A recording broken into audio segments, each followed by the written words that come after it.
నమస్కారం, డిఆర్టీవీ న్యూస్కి స్వాగతం. హెడ్లైన్ చూద్దాం. హైదరాబాద్లో రెండవ రోజు ఐటీ సోదాలు. పిస్తా హౌస్, మెహఫిల్, షాగ్ హౌస్ యజమానుల ఇళ్లలో ఐటీ రైడ్స్. ఎన్కౌంటర్ భయం ఉంటే లొంగిపోండి, మావోయిస్టులకు ఇంటెలిజెన్స్ ఏడీజీ మహేష్ చంద్ర హెచ్చరిక.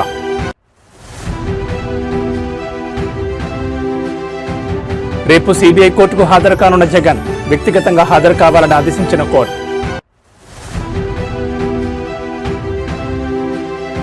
గ్రూప్ 2 సెలక్షన్ లిస్టు రద్దు చేసిన తెలంగాణ హైకోర్టు, టీజీపీఎస్సీ పరిధి దాటి వ్యవహరించిందన్న ధర్మాసనం.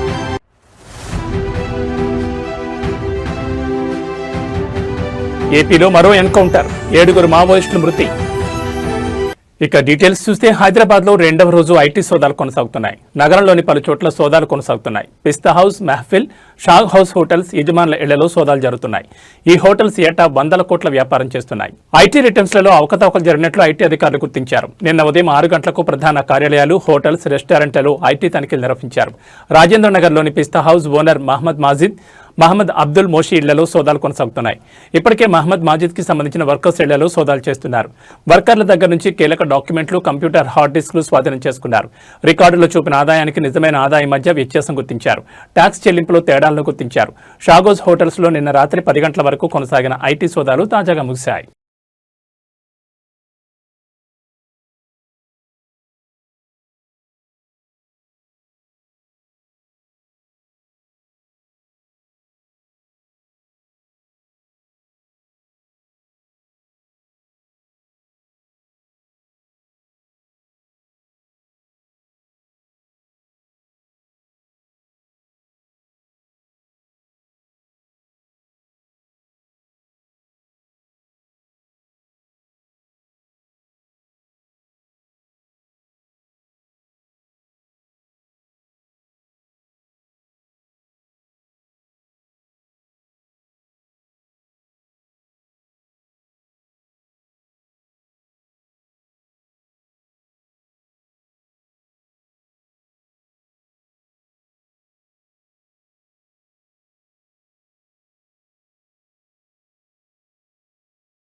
ఏపీలో వరుసగా ఎన్కౌంటర్లు జరుగుతున్న నేపథ్యంలో ఇంటెలిజెన్స్ ఏడీజీ మహేష్ చంద్ర లడ్డా కీలక ప్రకటన చేశారు. ఇవాళ ఉదయం నిర్వహించిన ప్రెస్ మీట్లో ఆయన మాట్లాడుతూ, ఛత్తీస్గఢ్లో ఆపరేషన్ కగార్, తెలంగాణలో కొందరు మావోయిస్టుల లొంగుబాటు నేపథ్యంలో షెల్టర్ కోసం మావోయిస్టులు ఏపీలోని కొన్ని ప్రాంతాలను ఎంచుకున్నారని తెలిపారు. కొన్నాళ్లు షెల్టర్ తీసుకున్నాక ఇతర సరిహద్దు రాష్ట్రాలకు వెళ్లాలని ప్లాన్ చేసుకున్నారని వివరించారు. మావోయిస్టులు లొంగిపోవడానికి వస్తే స్వాగతిస్తామని తెలిపారు. 2026 మార్చి నాటికి ఆపరేషన్ కగార్ను ముగిస్తామని, ఈలోగా ఎవరికైనా ఎన్కౌంటర్ భయం ఉంటే మీడియా ద్వారా లొంగిపోవచ్చని సూచించారు. రాష్ట్రంలో ఇప్పటివరకు 50 మంది మావోయిస్టులను అరెస్ట్ చేశామని తెలిపారు. లొంగిపోయిన మావోయిస్టులు ఎవరిని తాము ఎన్కౌంటర్ చేయలేదన్నారు. ఇంకా ఎవరైనా ఎక్కడైనా ఉంటే పోలీసులు ఎదుట లొంగిపోవచ్చని చెప్పారు. లొంగిపోయిన మావోయిస్టులపై ఉన్న రివార్డులను వారికే ఇచ్చి పునరావాసం కల్పిస్తామని హామీ ఇచ్చారు. Smooth execution from the field officers. In the history of AP Police and its professionalism, we did it and will continue to strive that AP becomes a Maoist free state. కొంతమంది నిన్న నాకు కూడా చెప్పారు. ఆ తర్వాత I have seen in media that how many people, so many people can come and stay here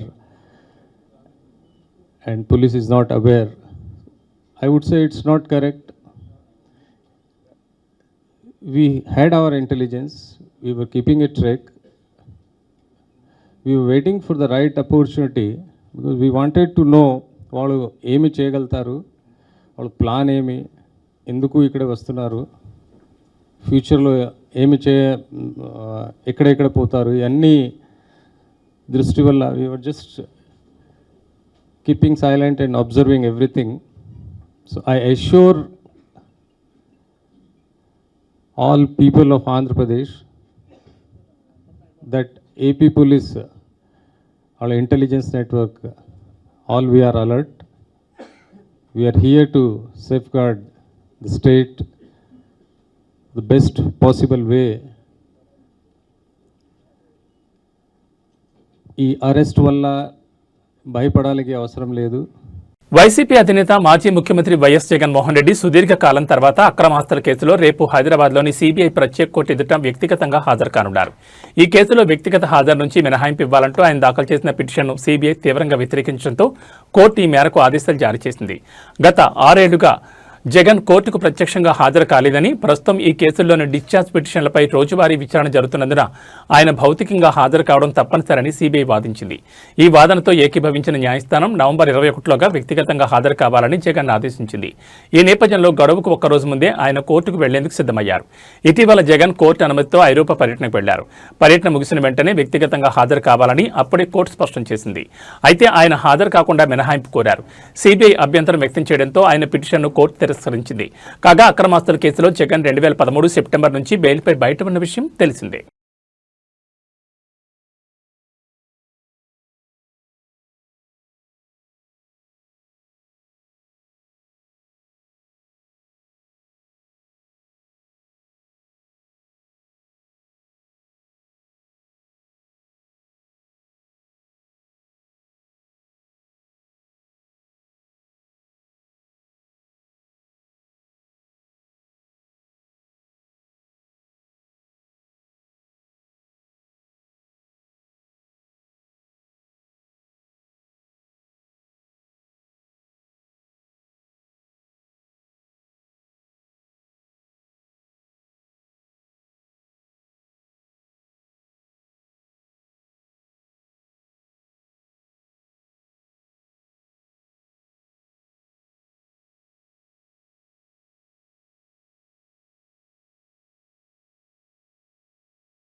ఆంధ్రప్రదేశ్లో మరో encounter జరిగింది. మంగళవారం అల్లూరు సీతారామరాజు జిల్లా మారేడుమిల్లి అటవీ ప్రాంతంలో జరిగిన ఎన్కౌంటర్లో మావోయిస్ట్ టాప్ లీడర్ హిడ్మా, ఆయన భార్య హేమ సహా 6 మృతి చెందగా విజయవాడ సహా పలు ప్రాంతాల్లో పెద్ద సంఖ్యలో మావోయిస్టులను అరెస్ట్ చేశారు పోలీసులు. అయితే ఈ రోజు మారేడుమిల్లి అటవీ ప్రాంతంలో మరో ఎన్కౌంటర్ జరిగింది. తాజా ఎన్కౌంటర్లో 7 మావోయిస్టులు మృతి చెందారు. మృతుల్లో మావోయిస్ట్ కీలక నేతలు ఉన్నట్లుగా తెలుస్తోంది. ఇవాళ కూడా ఎన్కౌంటర్ జరిగిందని, అందులో 7 మావోయిస్టులు మృతి చెందారని ధృవీకరించారు. ఏపీ ఇంటెలిజెన్స్ చీఫ్ లడ్డా మృతుల్లో మావోయిస్ట్ నేత దేవ్జీ ఉన్నట్లుగా సమాచారం అందుతుండగా తాజా ఎన్కౌంటర్కు సంబంధించిన పూర్తి వివరాలను మళ్లీ ప్రకటిస్తామని తెలిపారు ఇంటెలిజెన్స్ చీఫ్ లడ్డా. సార్ ఈరోజు ఎర్లీ అవర్స్లో ఎన్కౌంటర్ మళ్ళీ ఏజెన్సీలో జరిగిందని 6 to 7 మెంబర్స్ చనిపోయారు అంటున్నారు. సార్ ఈరోజు ఎర్లీ అవర్స్లో మళ్ళీ ఎన్కౌంటర్ జరిగిందంటున్నారు, నిజమేనా? Just now I got information. Yes, there is a exchange of fire has happened. Still going on. Probably they say 6 to 7 members would have been killed. But give me 5-10 minutes, probably I'll be able to tell sir you. అందులో ముఖ్య నాయకులు ఉన్నారంటున్నారు, నిజమేనా sir? ప్రధానంగా No, Longipoli, we are not aware about his whereabouts. లేదా లొంగిపోయారు కాదు, మేము arrest చేసాము. లొంగిపో కదా. యా,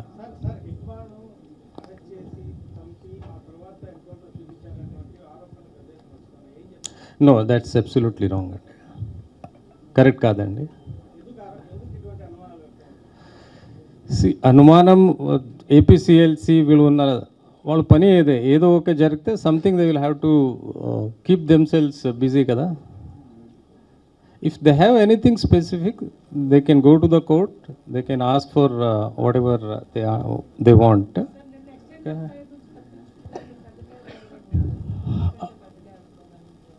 ఉన్నారు వాళ్ళు, again the state committee and central committee members దాంట్లో ఉన్నారు. ఎగ్జాక్ట్లీ హూ వాజ్ దేర్, ఆ ఇన్ఫర్మేషన్ కూడా మా ఇన్ఫర్మేషన్ ఏమంటే కొన్ని పెద్ద కార్డర్లు ఆ ఏరియాలో వస్తున్నారా, తిరుగుతున్నారా, that was the information. So definitely we expect there may be big కార్డర్.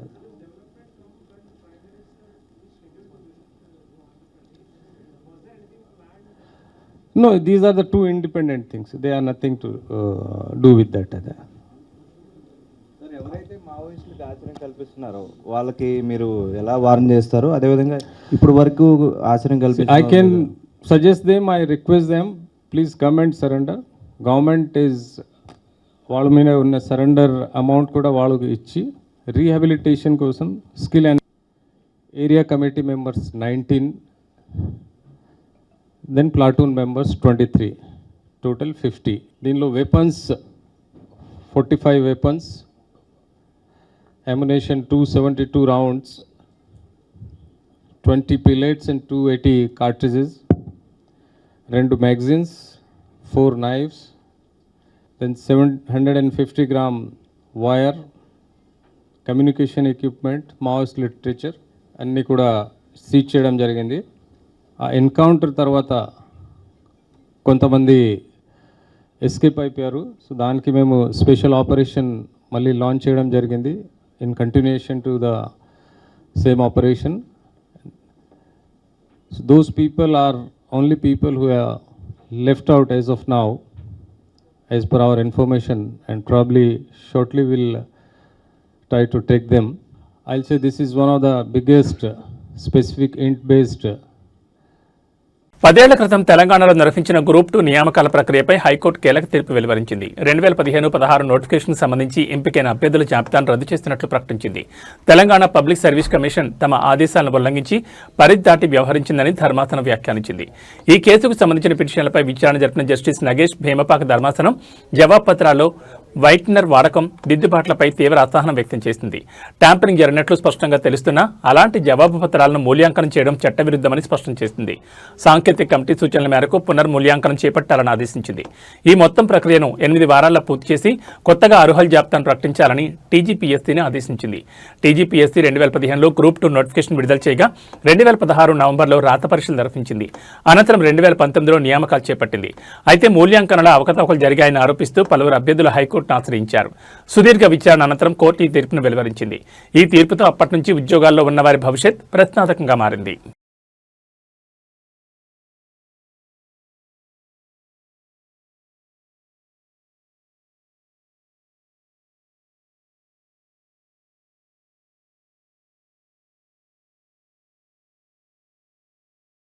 నిన్న ఏపీ పోలీసుల చేతిలో హతమైన హిడ్మా గురించి ఆసక్తికర విషయాలు వెలుగులోకి వస్తున్నాయి. గత కొన్ని రోజులుగా లొంగిపోయే ప్రయత్నం చేసినట్లు తెలిసింది. ఈ మేరకు తన ఆలోచనలు, నిర్ణయాలపై బస్తర్లో ఉన్న ఒక జర్నలిస్టుకు హిడ్మా లేఖ రాశారు. తన చివరి లేఖలో ఆయుధాలు విడిచేందుకు ఆలోచిస్తున్నట్లు పేర్కొన్నాడు. ఆంధ్రప్రదేశ్కు రావాలని నవంబర్ 10న జర్నలిస్టుకు రాసిన లేఖలో పేర్కొన్నాడు. ఎక్కడ లొంగిపోవాలన్నది నిర్ణయించాల్సి ఉంది. మా భద్రతకు హామీ ఇస్తే లొంగిపోయేందుకు సిద్ధం. త్వరలో హిందీతో పాటు తెలుగులోనూ ఆడియో మెసేజ్ పంపుతాం. ఆయుధాలు విడిచే ముందు కొన్ని అంశాలపై చర్చించాల్సి ఉందని లేఖలో రాసుకొచ్చారు. ఇదిలా ఉండగా ఏపీలోని మారేడుమిల్లి అటవీ ప్రాంతంలో నిన్న ఉదయం జరిగిన ఎదురు కాల్పుల్లో మావోయిస్టు కీలక నేత, కేంద్ర కమిటీ సభ్యుడు మాధవి హిడ్మా మృతి చెందిన విషయం తెలిసిందే. హిడ్మాతో పాటు ఆయన భార్య రాజీ, మరో 4 మావోయిస్టులు పోలీసులు ఎదురుకాల్పుల్లో మరణించారు. ఈ మేరకు హిడ్మా, రాజీ మరణించిన విషయాన్ని పోలీసులు నిర్ధారిస్తూ వారి మృతదేహాల ఫోటోలను రిలీజ్ చేశారు. చేశారు. ఆంధ్రప్రదేశ్, ఛత్తీస్గఢ్, ఒడిశా సరిహద్దులో మావోయిస్టుల కదలికలకు సంబంధించి ఖచ్చితమైన సమాచారంతో మారేడుమిల్ అటవీ ప్రాంతంలో భద్రతా బలగాలు ఈ రోజు ఉదయం కూంబింగ్ చేపట్టాయని ఏపీ డీజీపీ హరీష్ కుమార్ గుప్తా తెలిపారు.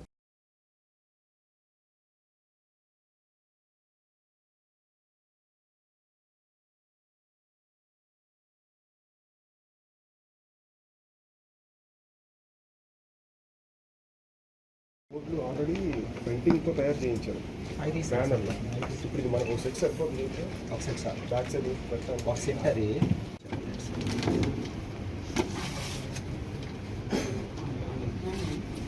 మానసిక వైకల్యంతో ఉన్న కొడుక్కి కనీసం తిండి లేక అనారోగ్యం పాలై మృతి చెందగా కొడుకును పూడ్చిపెట్టేందుకు డబ్బులు లేక శ్మశానంలో గంటల తరబడి కొడుకు మృతదేహాన్ని ఒడిలో పెట్టుకుని ఏడుస్తూ గడిపాడు ఓ తండ్రి. ఈ హృదయ విదారకర ఘటన మహబూబ్ నగర్లో చోటు చేసుకుంది. పట్నంలోని ప్రేమ్నగర్ చెందిన బాలరాజ్ పత్తి మిల్లులో పనిచేస్తూ ఉండేవాడు. ఏడాది కిందట మిల్లు మూతపడ్డంతో ఉపాధి కోల్పోయి ఆర్థిక ఇబ్బందులతో భార్యతో తరచూ గొడవలు జరుగుతుండేవి. కొద్ది రోజుల క్రితం భార్య చిన్న కుమారుని తీసుకుని ఇంటి నుంచి వెళ్లిపోయింది. మానసిక వైకల్యంతో పాటు వికలాంగుడైన పెద్ద కుమారుడు హరీష్ను చూసేందుకు డబ్బులు లేకపోవడంతో ఇటీవల హోటల్ క్లీనింగ్ పనిలో చేరాడు. అయితే వచ్చే అరకొర డబ్బులు మందులకు తిండికి సరిపోక హరీష్ తీవ్ర అనారోగ్యానికి గురై సోమవారం ఉదయం మృతి చెందాడు. చేతిలో చెల్లిగవ్వ కూడా లేకపోవడంతో మృతదేహాన్ని భుజాన వేసుకుని ప్రేమ్నగర్ శ్మశాన వాటికకు వెళ్లి ఏం చెయ్యాలో తెలియక అలాగే ఏడుస్తూ కూర్చున్నాడు. దాదాపు 5 గంటల పాటు సహాయం కోసం ఎదురుచూసిన తర్వాత చీకటి పడుతుండగా స్థానికులు గమనించి జడ్చర్లకు చెందిన వీఆర్ స్వచ్ఛంద సంస్థ ప్రతినిధులకు సమాచారం ఇచ్చారు. సంస్థ ప్రతినిధి ప్రవీణ్ వాలంటీర్లతో సాయంత్రం 7 గంటలకు చేరుకుని ప్రొక్లైన్తో గుంత తీయించి హరీష్ మృతదేహాన్ని ఖననం చేశారు.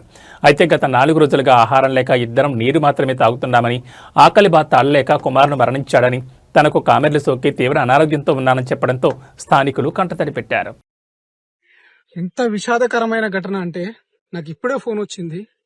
కన్న కొడుకు చనిపోతే ఒడిలో పెట్టుకొని శ్మశాన వాటికలో దాదాపు మధ్యాహ్నం నుంచి 8 గంటలు ఇక్కడనే కూర్చున్నాడు ఆ వ్యక్తి.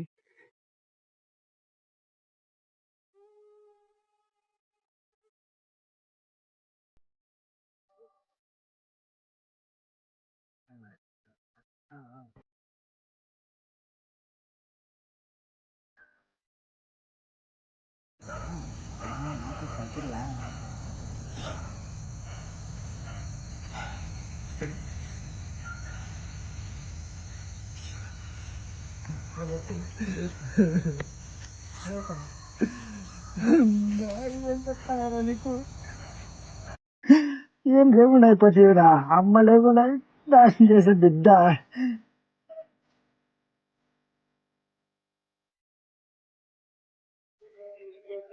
ఉండలేనా, ఏం బాధపడకుండా ప్రశాంతంగా ఉండదు. కృష్ణా జిల్లా ఆటోనగర్లో 28 మంది మావోయిస్టులను పోలీసులు అదుపులోకి తీసుకున్నారు. అనంతరం జిల్లా ఎస్పీ విద్యాసాగర్ నాయుడు మాట్లాడుతూ ఇంటెలిజెన్స్ రిపోర్ట్ ఆధారంగా పోలీసులు ఆక్టోపస్ కలిసి సంయుక్తంగా ఆపరేషన్ నిర్వహించామన్నారు. 28 మంది మావోయిస్టులను అదుపులోకి తీసుకున్నట్లు చెప్పారు. ఇందులో దేవ్జీ అనుచరులు 9 మంది ఉండగా మిగతా 19 మంది హిడ్మా దళానికి సంబంధించిన మావోయిస్టులను తెలిపారు. ఈ క్రమంలోనే ఆయుధాలు కూడా స్వాధీనం చేసుకున్నట్లు పేర్కొన్నారు.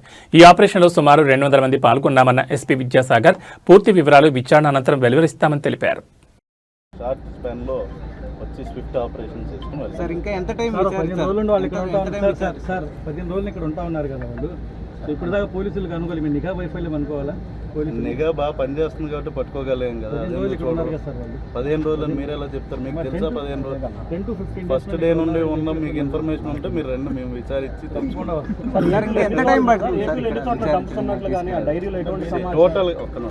టోటల్గా మనం ఈరోజు ఓవరాల్గా 5 జిల్లాల్లో ఈ ఆపరేషన్ అనేది ప్యారలల్గా జరుగుతుంది. నా జిల్లాకు సంబంధించి మేము చెప్పాము. Other districts as and when those operations are completed they will give similar press meet. Main press meet ఎప్పుడు పెడతారు?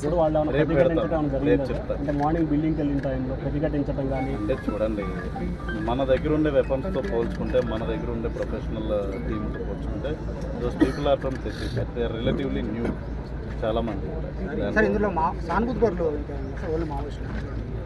అదే అండి, అది మనం ఒకసారి విచారిస్తే అండి వాళ్ళ పేర్లు అవి తీసుకోవాలి, డేటాబేస్లో చెక్ చేయాలి, వాళ్ళ మీద ఇంకా ఏమేమి వాటిలో ఇన్వాల్వ్ అయ్యారా లేదా అన్నది కనుక్కోవాలి. That's a long process. It takes more than a full day.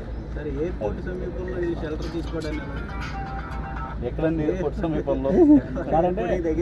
Zone కదా సార్, ఎన్టీఆర్ జిల్లా, కృష్ణా జిల్లా అంటే విఐపి జోన్. అలా ఎక్కడ షెల్టర్ తీసుకుంటున్న నిషేధం ఏం లేదండి. ఓన్లీ థింగ్ ఏంటంటే ఇది ఇండస్ట్రియల్ ఏరియా మనం గమనించుకుంటే. దీంట్లో చాలామంది బయట రాష్ట్రాల నుండి ఎంతోమంది ఛత్తీస్గఢ్, ఒడిస్సా, అదేవిధంగా జార్ఖండ్ ఇక్కడ నుండి లేబర్స్ చాలామంది వచ్చి పోతూ ఉంటారు.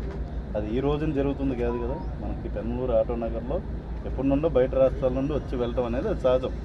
సో అలా వచ్చి ఉండొచ్చు. వచ్చిన తర్వాత మేము వాళ్ళ మీద నిఘా పెట్టుకున్నాం కాబట్టి వీళ్ళేమీ చిన్నోళ్ళు కాదు కదా, ఇలా ఇంట్లోకి రాగానే అలా వెళ్ళి పట్టుకుని వచ్చేయడానికి. వీళ్ళ మీద కొద్ది రోజులుగా నిఘా ఉండుంటుంది కదా మాకు కూడా. దీంట్లో లా అండ్ ఆర్డర్ సైడ్ నుండి ఐ వాజ్ దేర్. మా గన్నవరం డిఎస్పీ గారు ఉన్నారు, ఇన్స్పెక్టర్స్ ఉన్నారు, కంకిపాడు, పెనమలూరు, అదేవిధంగా మన గన్నవరం ఇన్స్పెక్టర్స్ ఉన్నారు. వాళ్ళ team law and order team వచ్చింది. ముఖ్యంగా ఆక్టోపస్ టీం దీంట్లో పార్టిసిపేట్ చేసింది. ఆక్టోపస్ డిఏజీ గారు ఉన్నారు. So it's a joint effort. Intelligence విభాగం నుండి వాళ్ళు డిఫరెంట్ కేసెస్లో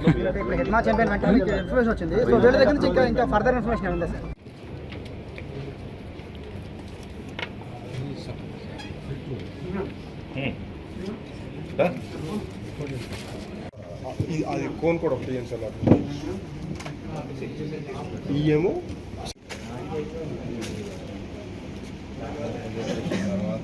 ఇక్కడ ఈ దళాలు ఆల్రెడీ పెయింటింగ్తో తయారు చేయించారు బ్యానర్లో. ఇప్పుడు ఇది మనకు సెట్ సరిపోతుంది. ఒక సెట్ సార్ బ్యాక్ సైడ్ పెట్టాలి. ఒక సెట్ అది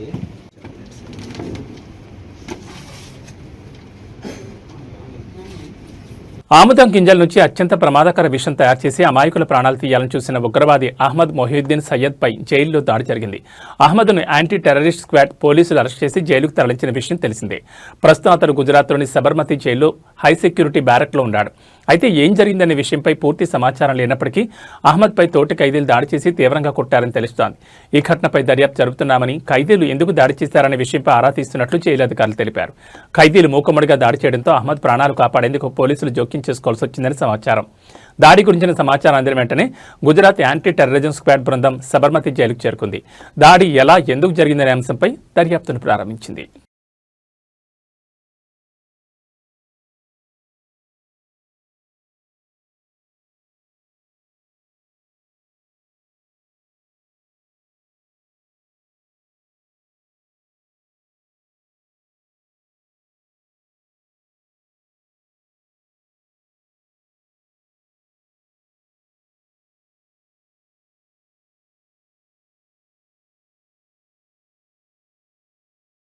ఇవి బులెటిన్ విశేషాలు. నమస్కారం.